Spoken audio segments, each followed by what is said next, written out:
Rain lashed down hard. The wind howled like a hungry wolf. Trees bent low, their branches scraping. The road was a black, slick river. Sarah gripped the steering wheel tightly. Her old car sputtered once, then twice. Then there was only silence, and the relentless, roaring storm. She was alone on a dark road. Ahead, a single light flickered weakly. A large, dark shape loomed against the stormy sky. The Birchwood Inn. It looked ancient and grim, definitely uninviting, but it was the only shelter in sight. Sarah knew she had no other choice. Her phone showed no signal. The storm raged on, a furious beast. She pushed open the heavy car door. The wind immediately snatched her breath away. Cold rain stung her face like icy needles. Each step towards the old inn felt heavy. The building seemed to watch her approach. A shiver ran down her spine. The lobby of the Birchwood Inn was dim. Dust motes danced in the faint flickering light. There was a strong smell of old wood and something else, something faintly sweet yet rotten. A tall, thin man stood behind a high counter. His face was mostly hidden in shadow. He did not move as she entered. He just watched her, waiting. "A room," Sarah managed to say. Her voice sounded small and shaky. The man nodded his head very slowly. He did not smile. He did not speak. He pushed a dusty, leather-bound register towards her. "Just for one night," she added quickly. He reached behind him without looking. His hand selected a key from a row of hooks, a tarnished brass key with the number 6. "Room 6, he rasped finally. His voice was like dry leaves skittering on pavement. "Up the stairs, to your left." He pointed with a long, bony finger, up towards the darkness of the second floor. Sarah hoped it was just the light.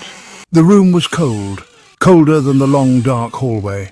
A single sagging bed stood against one wall. A worn, faded armchair sat in the corner, and a mirror, a large, ornate mirror. It dominated the far wall of the small room. Its glass was dark, almost black, like looking into still, deep water at midnight. Sarah dropped her wet bag onto the floor. She felt an overwhelming wave of tiredness, so tired, her bones ached. She walked slowly towards the mirror. Her reflection looked back at her, pale, frightened, eyes wide, but something was terribly wrong. Her reflection's eyes, they seemed too dark, too knowing, too steady. She turned away from it quickly. It was just the dim, flickering light and her frayed nerves, that was all. She told herself that again and again.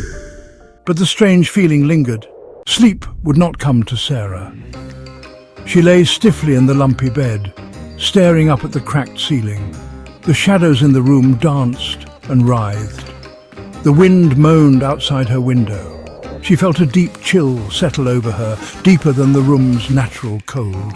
A chill that seeped into her very bones, a chill of pure fear.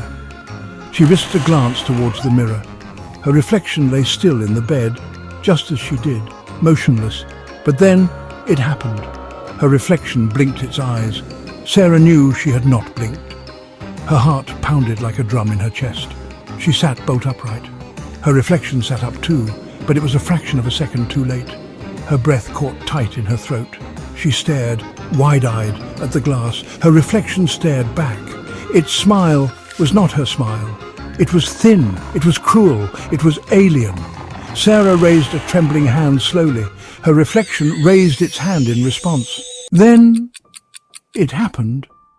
Exactly at 3 a.m., a shape began to form in the mirror behind her terrified reflection. A tall, shadowy woman. Her face was a blur of deep sorrow and cold rage. The ghostly figure reached out a spectral hand towards her reflection, towards her. Its touch promised an eternity of cold and an endless silent scream. Sarah screamed, a raw, terrified sound. It tore from her throat but felt distant. She scrambled wildly from the bed, fumbled desperately for the doorknob. Her fingers slipped on the cold brass. She had to get out of this room, away from that terrible watching mirror. The door finally creaked open. She stumbled into the dark hallway. She risked one last horrified look back. The ghostly woman in the mirror was fading, but her reflection, Her own reflection. It was still in the room, standing silently by the mirror. It turned its head slowly toward the open door, and it smiled. A cold, triumphant smile. It did not follow her out. It remained, watching.